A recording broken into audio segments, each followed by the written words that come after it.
And welcome back to another episode of the Not Suitable for Work podcast, the podcast for people who don't have time for podcast. I'm Dan. I'm Jake. And this is The Crowd's Fault. And we have a special guest today, a veteran touring comic, a stop-motion animator, and creepy doll maker, Mr. David Jessup. David Jessup, give him your social medias. Hey, what's up, guys? Children of Dave. So Facebook, Instagram, YouTube. Go to Children of Dave, and you can see my creepy dolls and my stand-up and my stop-motion stuff. Classic spelling, spaces, underscores. Nope, just Children of Dave at Cool. all those things. I feel like if I type that into Google, though, I'll get, like, him and then just weird pictures of... You'll get a lot of cartoons. Oh, really? Yeah, on YouTube. It's so weird. I don't know why, but, like, kids' cartoons. Okay. Yeah, Children of Dave. Yeah, wow. I have no idea why. It's already off to a creepy start for this episode, because this episode is about the paranormal and the supernatural.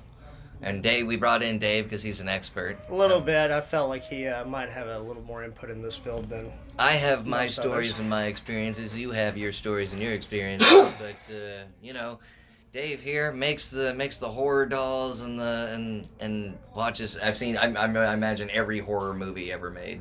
Yes, I am a horror aficionado. Okay, so first things first. What is paranormal to you, Jake?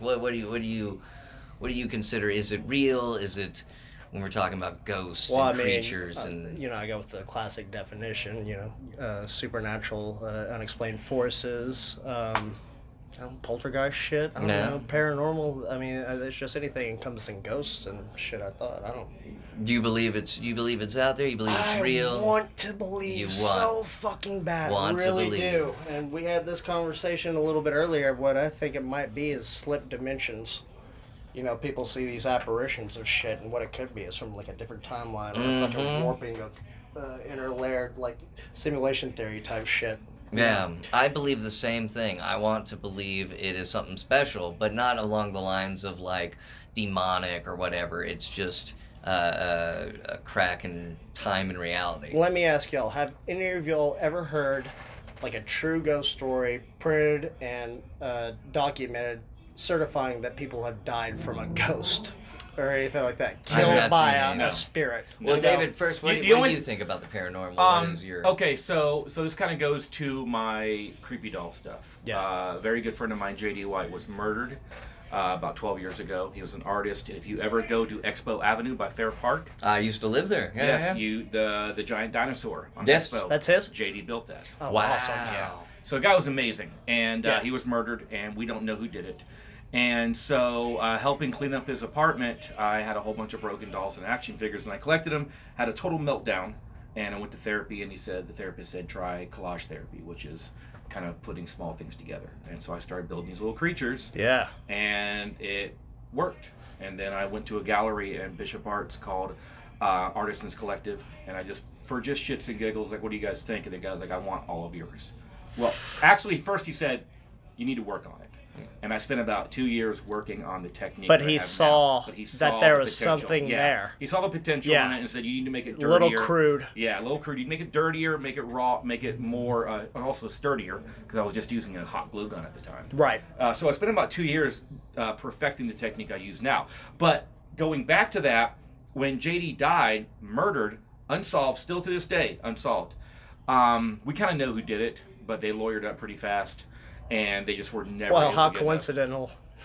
Yeah, they were never able to pin the evidence on the person. Wow. Zac Efron's gonna be playing him in a movie. I'm sure. So, but when it happened, I remember every night begging JD to come to me and say who did it, and if there was ever a moment in time that a spirit would, manifest itself, it would be to fucking tell his friends who killed them. Right. Like Ghost. Yes. Yeah. Tell me who killed you. Right. Let us make in it pain. right. Yes, your family's in pain. I'm in pain. I'm having a mental breakdown. Right. Everyone's hurting. He was the most beloved artist in the scene. He was so kind. And that's what killed him, was he brought in people. He didn't judge anybody. Right. And he had some sketchy motherfucking meth people in his circle. So he never came to me. And that, to me, it was that moment. And then another time when my dad, yes. Did you try Ouija board and shit like that to every night before I went contact to bed, them, but you would meditated, talk to prayed on every night I whatever, was like, JD, come to me and tell try me to who did channel this. it. Yeah. Okay. And then another thing happened. My dad had a heart attack at while flying in from Denver at the airport at a baggage check. Completely dead. Luckily, there was a doctor on the flight. Funny thing, during the flight, my dad was making fun of the guy because the guy was gay with his partner, and my dad was bagging on him to my mom, like, look at that gay guy, blah, blah, blah. The guy was a doctor and saved his life, gave my dad mouth to mouth. And I was like, that's fucking awesome. After I heard that story got better, I'd be like, hey, Dad, look at that gay guy. Ain't that right, Mom? He made out with that doctor that one time. Did he use tongue? So, but I asked my dad, who's super religious, I was like, what did you see? And he goes, nothing. How long did his heart stop? I don't know. I mean, it could have been too long because he didn't lose. Well, right. Well, now I did read studies though. I have read studies that it does take time. The brain does release a certain chemical after you die, which a lot of times explains why people see a light. Yes. Yeah. But my dad didn't see shit. Well, yeah, all your receptors and senses are firing. You got endorphins releasing serotonin, adrenaline. I read that it takes it takes that part of the brain 15 to 25 minutes to release that chemical. Right. But which is also weird is because you have cases where people have fallen into the ice and stayed frozen overnight. You know, you've heard the story about the lady that was walking home. She was like 0.5 miles from her house or some shit. Yeah. Fell into the ice, was frozen. They didn't find her until the next day. Frozen, stiff, solid. Followed her out. Brain function. Still there. It's like it never even fucking happened. I think the brain releases so many chemicals when you're close to death that the one in the brain is like the last resort. So why would we come back to haunt the place? So, okay, can I jump in? Go ahead. So I don't mean to hijack the whole conversation. No, so please do. I have Please, those two experiences which led me to believe that there is no life after stuff.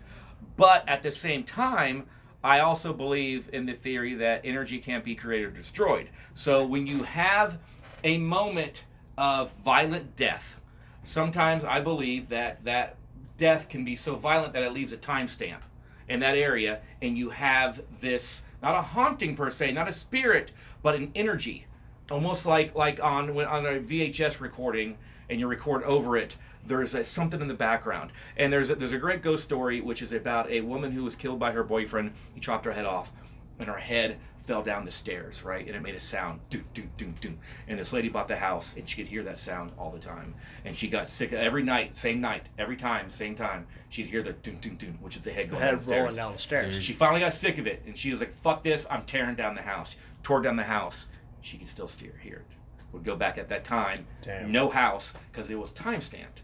And then the two instances on video, which is the Dean Lewis video I showed you, which is a super creepy spirit running after this kid. And then on Ghost Hunters, which was the only time I've ever seen a spirit on that show. They're in a prison. You can look it up on YouTube.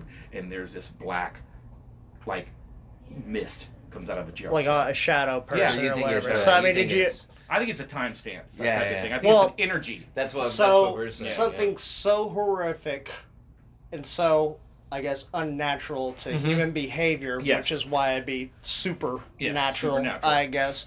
I like that theory. Like, it was something so unheard of that it just left a relic there from the awfulness of what happened.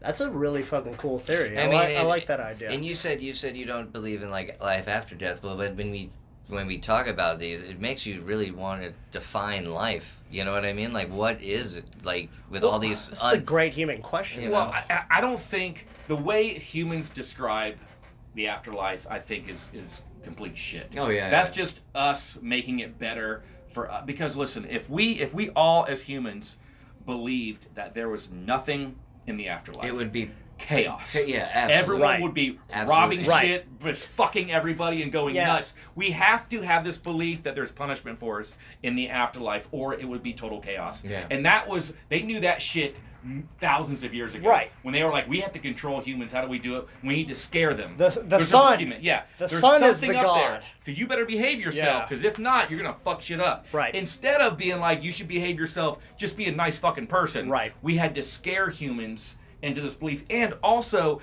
this belief of heaven and hell came about, especially during the Dark Ages, because life was so shitty that they needed something to look forward to. Motivate them. Yeah, exactly. It had to be. Well, if you knew there was nothing else, why the fuck would you Well, I live mean, in that shit? it dates back to the BCs also, whenever the Egyptians had total rule and were the King Empire and they enslaved the Jews. How did the Judaism faith come about? Because they needed to believe in something better. Something else. Yeah, exactly. As opposed to just indentured servitude for the rest of their life. So let's go with this like timestamp. I like that label. It's timestamp. Yeah. It's pretty much the same definition of what we're saying. Why? How? How does it get there? Okay, so I'll give you a story from one of my experiences, and it's the typical fucking story that you hear about these places. Oh, the dad went crazy and killed the family in the middle of the night, whatever. There was this place over off of Arkansas and Bowen in Arlington, Texas, Arkansas House, right across from John B's. I don't know if you've ever been there or heard about it. It's this fantastic piece of property. It was sitting all by itself up on a hill. Great sunroom, split level, had a basement with a meat locker in it also. So the place was already shut down well before I was in high school, and we would skip school and go there like during the middle of the day. But you go inside and, it's a typical abandoned place that has all the characteristics of being haunted. You see 666 on the wall. Don't go in the attic. Don't go in the basement. Evil here and all this shit. Nachos at 5. And I guess at that right, yeah. For a second, I was like, is that a thing? Ghosts love nachos, David. You didn't know this. But it was just one of those things, and all the kids in high school had their own story about it. And I'd seen what I thought was weird shit, but whenever you get that mindset and you kind of make want yourself, something, it's very placebo-like in a sense, where if you believe it hard enough, There's a reason why eyewitnesses are the worst people to have. Oh, of course. If you're ever Especially in for trial, aliens. never in if shit. you're ever in trial, you never want an eyewitness because they will make themselves believe they saw you. Which is why the Mandela effect holds no clout. Yeah, I was talking the other day with Dean and Bobby about it. Dean mentioned Kool-Aid in the what do you call it? The Jonestown. The Jonestown Massacre. I was like, actually, it was Flavor Aid. It was never Kool-Aid. Yeah, but it clicks. Popular culture, life is like a box hello, of chocolates. Clarice. Yeah, exactly. He never says happened. hello, Clarice. He says good evening, Clarice. It's no, I'm your father, not Luke, I am your father. Which when I heard that, I was like, bullshit. And I went on YouTube and I was like, oh my god, it was so weird. I thought I was in a parallel universe. Right. Because I had tricked myself into thinking that's what it was. For me, it was the Berenstain Bears. Berenstain Bears. Yeah. Or was it a Sinbad was a genie? Yeah. Shazam. I never got that one because I knew Kazam. I thought Sinbad was a very popular 90s comedian. He was, and he was also in a slew of fucking shitty preteen PG-13 movies. He was never a genie movie. No. That was Shaq. Yeah, and I'm sure there's a Shaq's huge correlation between his name being Sinbad and then picturing them in an Arabic setting. Oh, if you go online and read stuff, people will have comments and they'll believe that no. I had the VHS. I had the VHS. Yeah. Yes, I did. Well, where is it? It doesn't exist. Right. So yes, you can trick yourself. You get into that mindset and you get scared. Right. You can believe anything. I'm seeing shit right here. Yeah. So the only thing that stands out to me about this house, whenever I went, I went a bunch of times. I had friends freaked out, like, no way, man, it's cold over here, shit like that. There was a couple instances where I did see scratches on my friend's back after they left, and bruising the next day, where they said that they felt like something touched them or pushed them or whatever. Yeah. But there was one day that I went down there. Yeah, there was one fucking day that I went down there, and I had like 6 guys from the varsity football team. We were seniors in high school. Big fucking corn-fed motherfuckers. We go down to the basement where the meat locker is. We go inside the meat locker. We're filming and shit. And lo and behold, camera battery dies, and the fucking meat locker gets locked. We're all banging like a motherfucker. What? These 6 big motherfuckers beat the goddamn meat locker door off the panel. Wow. We come back the next day, and it's back fucking up. Whoa, that's awesome. It's already shut down, chained up, fucking yellow tape everywhere. That was already there. We snuck into, but I couldn't explain it. I didn't imagine it. Yeah. Maybe I was in such a rush that the door swung open. Yeah. Maybe I'm doing that. And I try to rationalize it in my head, but I can't explain it. I don't know how to feel about it. But that's like the most to me, certain thing that I've experienced with this. I've got one, and this is one of those cases where I wasn't tricking myself. It was out of the blue, out of nowhere. It was in Beaumont, Texas. We were leaving the comedy club open mic, and we were going to McDonald's, and you had to U-turn under the highway, under I-10. So we U-turned under I-10, and as we're coming around to go to McDonald's, it's nighttime. It's about like 11:30, almost midnight. And there's this lady. She looks like shit. She just looks like a homeless lady, almost like a. No, you know what she looked like? She looked like a girl, like a lady who had too much fun one night. She's just stumbling in the street. I can't get a good look at her face. Walk shaming home. But like she sees our car, and then she like backs up, and I'm trying to look at her like, you stupid lady. I'm leaning in. And I don't see her face, but there's a weird glow in her eyes that just kind of creeps me out. But I could never get a look at her face. Right. I remember she had an orange top, tan skin, and like khaki skirt. Looked really weird, just out of whatever. So we get back to the club, or no, I'm with at the time this comic's girlfriend, because we were going to go get the McDonald's. So I'm like, can you believe that lady right there? She's like, what lady? I was like, that lady right there. Almost. Okay, well I guess you didn't see her. Head back to the club. I'm telling Bruce about this lady, whatever, and then the girl's like, there was no lady. You're not.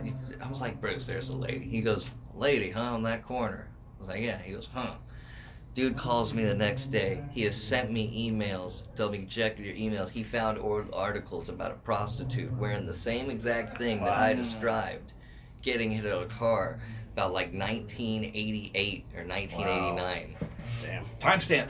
Yeah. Seriously though, there's always a specific date that's these things happen. Like, well, this happened back then, or it's where, the whole idea of the energy being removed violently, right, before they were supposed to, right, and it kind of leaves it behind, right. But I've never believed in the idea of the ghost, like, because again it comes down to, oh, my friend got murdered.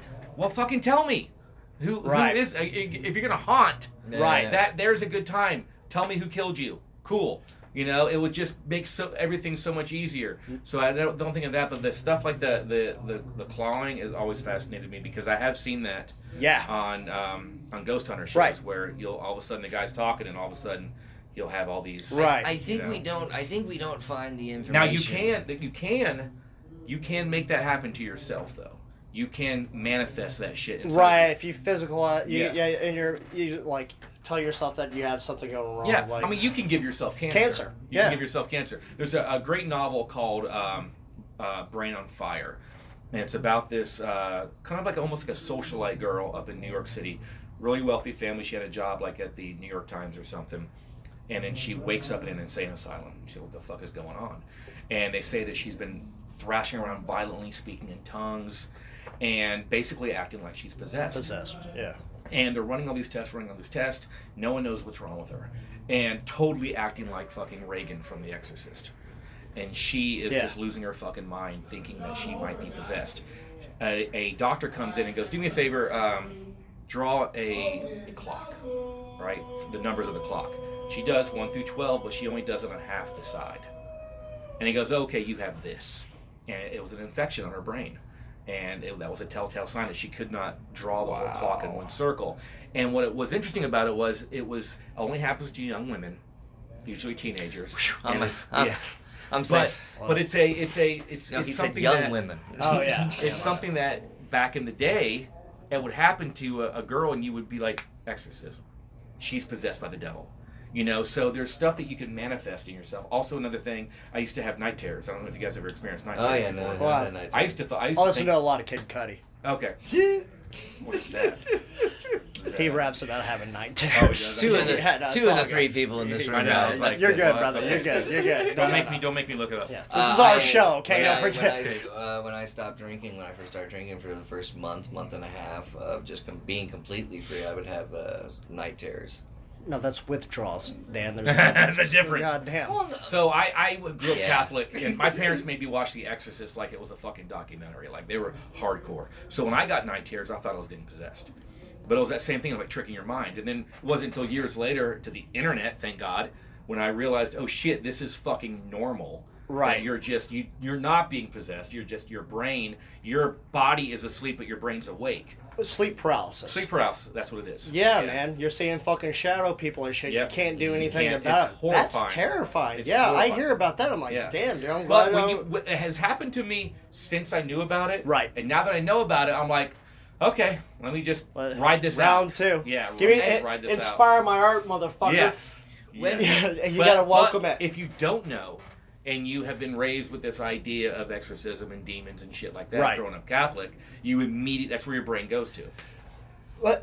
I think I think the big question here is, shouldn't we have more information on the subject? In fact, it seems like back in the old days, he mentioned it, anything out of the normal was executed, burned down. I imagine if somebody lived in a haunted house back in the day, they just either moved out or burned the house down. Now we found the appeal, and we make movies about it, and we make TV shows about it. Even the hunters, man.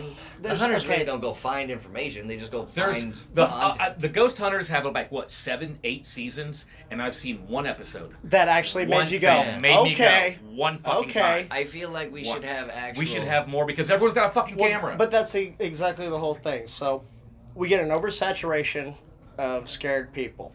Any real legitimate shit, we automatically just lump into the Paranormal. fucking or no, it could be fake or hoax or fucking whatever category. Yeah. But I guarantee the governments of all the countries of the world have documented cases about this shit that they don't let them know publicly because they can't explain it. Yeah. So they just fucking bury it away and they fucking just let people think Indiana whatever Jones the fuck warehouse. you want. Yeah, exactly. Though. But I'm saying it's the same thing with all the fucking Area 51 shit. Skinwalker Ranch.